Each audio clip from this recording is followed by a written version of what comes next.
تو ہم اپنی زندگی کو خوشیوں اور اطمینان سے بھر سکتے ہیں۔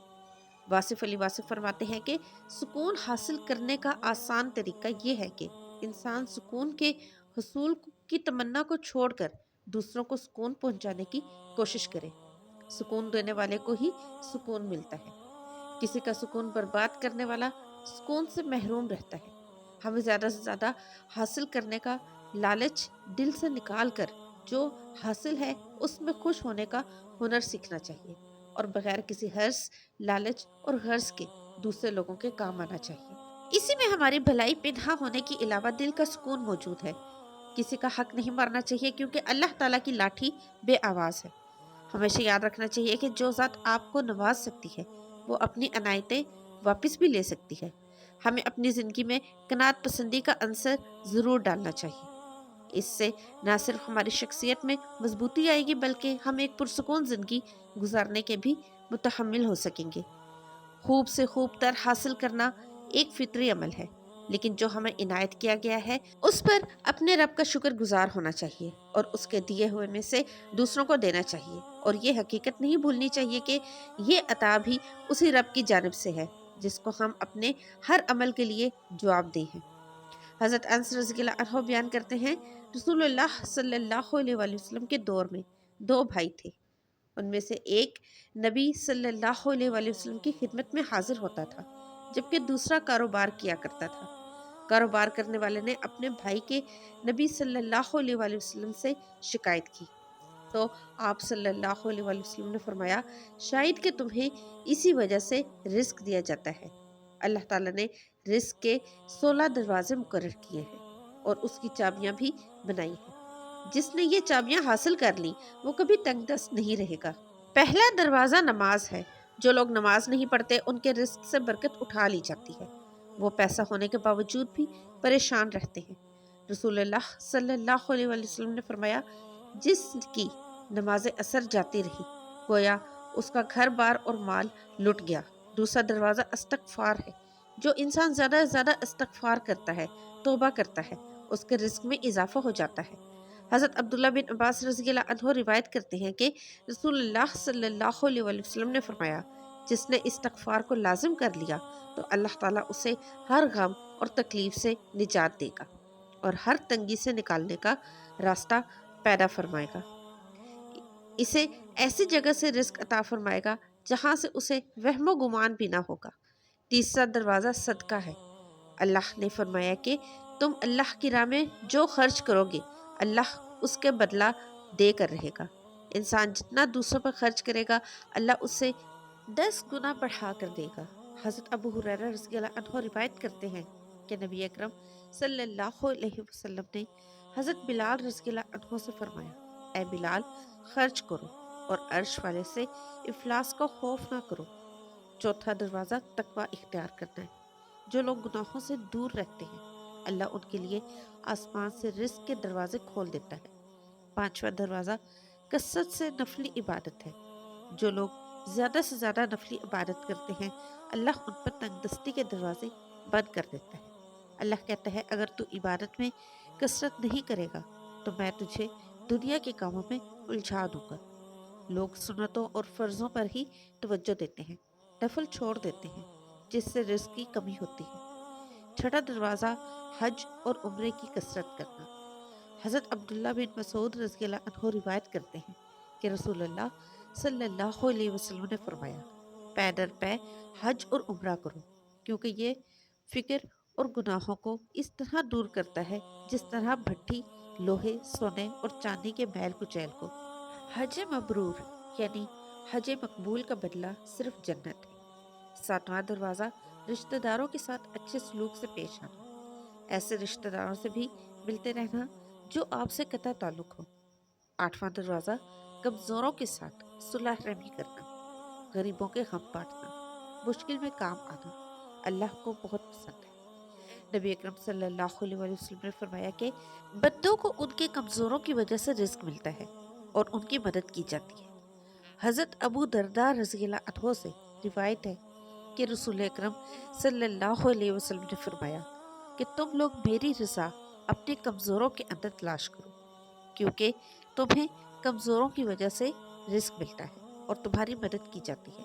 نواں دروازہ اللہ پر توکل ہے۔ جو شخص یہ یقین رکھے کہ اللہ دے گا تو اسے اللہ ضرور دے گا، اور جو شک کرے گا وہ پریشان ہی رہے گا۔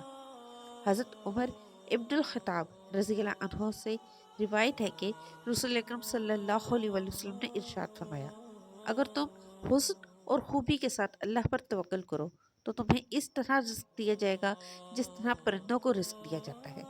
وہ صبح کے وقت خالی پیٹ جاتے ہیں اور شام کے وقت آسودہ ہو کر لوٹتے ہیں۔ 10واں دروازہ شکر ادا کرنا ہے۔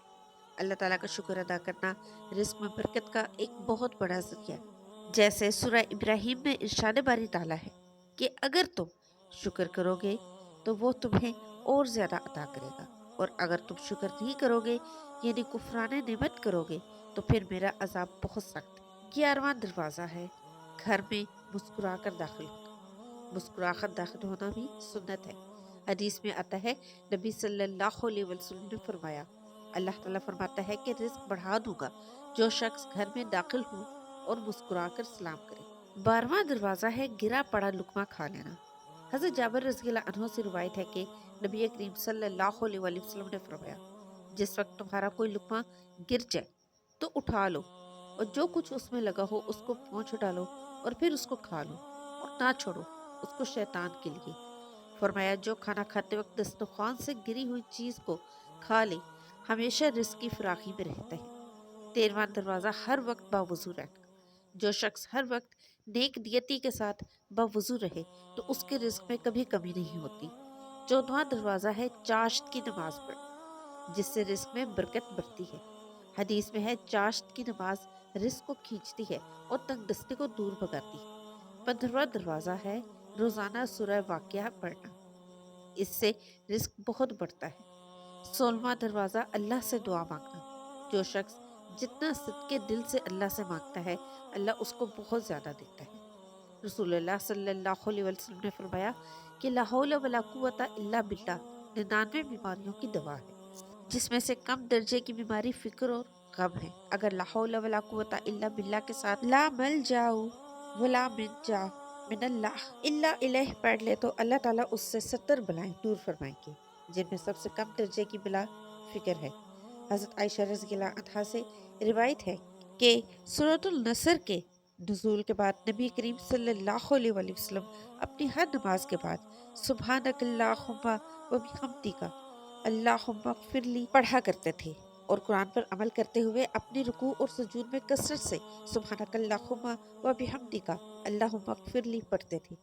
نبی کریم صلی اللہ علیہ وسلم نے صرف اس پر ہی اکتفا نہیں کیا بلکہ کثرت کے ساتھ اللہ تعالیٰ سے استغفار کرتے تھے۔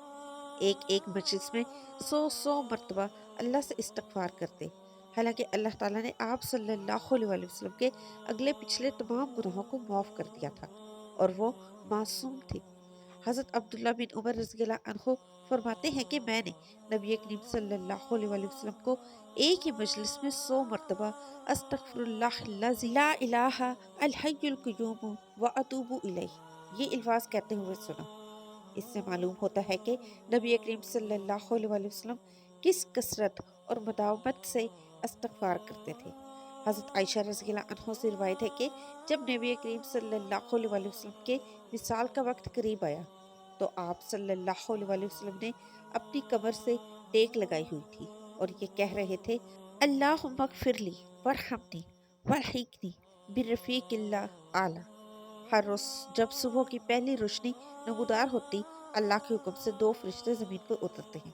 ایک فرشتہ دعا کرتا ہے، اے اللہ اپنے بندوں کو اس کے خرچ پر بدلہ عطا فرما اور اس کے صدقے کا اجر بڑھا دے، اور دوسرا فرشتہ بد دعا کرتا ہے، اے اللہ جو بندہ تیرے راستے میں روک ٹوک کرے، کنجوسی کرے، اسے تباہی اور خسارے میں ڈال دے۔ یہ پیغام اس لیے ہے کہ دل روزانہ صبح کے آغاز میں اپنی نیت درست کر لے کہ میں آج بھلائی کا ذریعہ بنوں گا یا برائی کی رکاوٹ میں پھنسوں گا۔ صبح روزی کا حساب ہے، صبح نیت کا فیصلہ ہے، صبح خیر کی سمت جانے کی طاقت ہے۔ جس بندے کا دل صبح کے وقت نرمی اور عطا کی نیت میں ڈھل جاتا ہے اللہ اس کے رزق کے دروازے کھول دیتا ہے۔ انسان اپنے مال کو سمیٹ کر رکھ لے تو وہ مال زحمت اور حسرت بن جاتا ہے۔ لیکن اگر وہ مال بناوٹ اور دکھاوے کے بغیر اور خالص اللہ کی رضا کے لیے نکالے تو وہی مال برکت اور رحمت بن جاتا ہے۔ ایک عادت روزانہ صبح بنتی ہے۔ اگر صبح خیر سے شروع ہو جائے تو ہمیشہ خیر رہتی ہے۔ اگر صبح روک شروع ہو جائے تو ہمیشہ روک رہتی ہے۔ اللہ کے ہاں رزق عام تقسیم میں نہیں ہوتا۔ رزق نیت کے مطابق اور نیت کے معیار کے مطابق ملتا ہے۔ یہی وجہ ہے کہ دو فرشتوں کا ہر صبح آنا دراصل ایک بڑا اعلان ہے کہ آج کا دن تمہارے ہاتھ میں ہے۔ تم فیصلہ کرو کہ آج خیر لکھوانی ہے یا نقصان اور حسرت لکھوانی ہے۔ اللہ تعالیٰ ہمیں دین کے مکمل سمجھ نصیب فرمائے اور ہمیں حلال رزق عطا فرمائے اور ہمیں نیکوکاروں میں شامل کرے۔ آمین ثم آمین۔ محترم ناظرین، کمنٹ سیکشن میں اللہ کے نرانوے ناموں میں سے ایک نام ضرور ٹائپ کیجیے گا۔ ویڈیو کو لائک اور چینل کو سبسکرائب کر کے جائیے گا۔ اللہ حافظ۔